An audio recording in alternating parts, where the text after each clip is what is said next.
Thank you, Mr. Chairman, and thank you again, Ms. McCarthy, for coming. I'm curious that you've given us a kind of a smorgasbord of things to go after here a little bit this morning. If I could just touch base on one, I want to get clarified. You said that there were more than one facility using carbon capture. You didn't mean coal-fired power plants, did you? Because there's only one coal-fired power plant in America using carbon capture. Is that not correct? In America? I'd have to go back and check, sir. I haven't looked recently. That's what you said to me 2 years ago and last year. So I hope you do get back to us on that. But Kemper is the only one. You know that. It's only the only one. I know Kemper, yes. So my other question, have you ever visited the West Virginia coal fields or been in a West Virginia coal power plant? Not that I'm aware of, sir. Have you ever been to one in Kentucky or Wyoming? No, sir.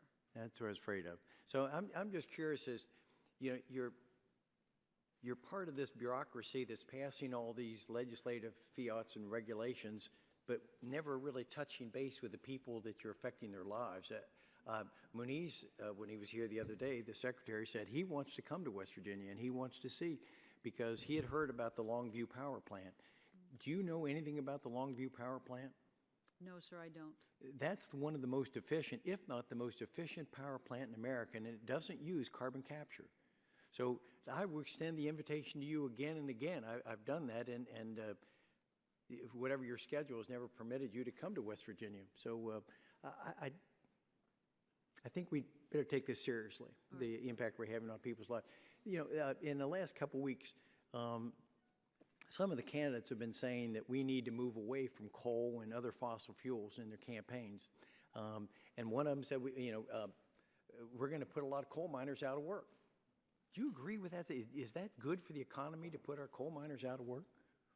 Well, it's certainly not good for anybody to be out of work in an economy. So you would disagree? You would disagree with that premise that someone said we ought to put them out of work? Well, personally, I do not agree that anyone in the United States of America should go without a job who wants to. Thank you. Okay.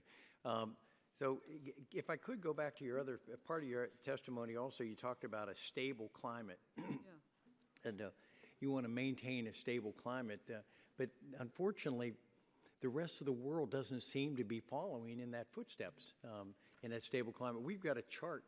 It shows that China is going to increase its production or use of coal by 460 gigawatts of power, and India another 360 gigawatts of power. I don't know what's going to take. The world's not following our leadership. So I'm curious that if we, as 2 or 3 years ago, I raised the same question to you, you're going to get back to me, and I never heard back from you again, and that was that according to the IPCC with the United Nations said that if we terminated all coal-fired power plants in America, so we didn't burn 1 ton of coal in America, the total reduction to CO2 in the globe would only be 0.2%. Do you think that's a measurable impact on the climate of the world? Especially given that the other nations aren't going to follow. So if we terminate 0.2, but yet the other nations of China and India are going to way more than make up for that loss, it's worth it to our economy to put all our people and our coal companies out of work for something that's not measurable? Sir, I am not looking at making any choices on the kinds of energy that are generated. I'm really trying to keep my eye on my job, which is to try to reduce pollution in ways that are reasonable. But you are taking out someplace along the line. It was not yours, but others. The Interior just put 33 our coal reserves in the Western coal on federal land. They put it on the shelf and said we don't have access to it to generate power. 40% of America's power comes from coal, from federal lands, and 33% of our reserve comes from federal land, and they just put 33% on the shelf. We can't access it. So it may not be your department, but it's your part of that administration that has this war on coal that is saying we're not going to use coal. And even your successors are talking the same language.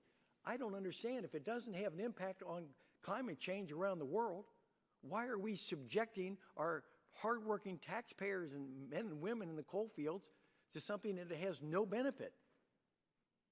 I think, sir, we see it as having had enormous benefit in showing sort of domestic leadership as well as garnering support around the country for the agreement we reached in Paris. But even though no one's following us, China has doubled. Since that Paris Accord, China has already announced that they're going to put up 360.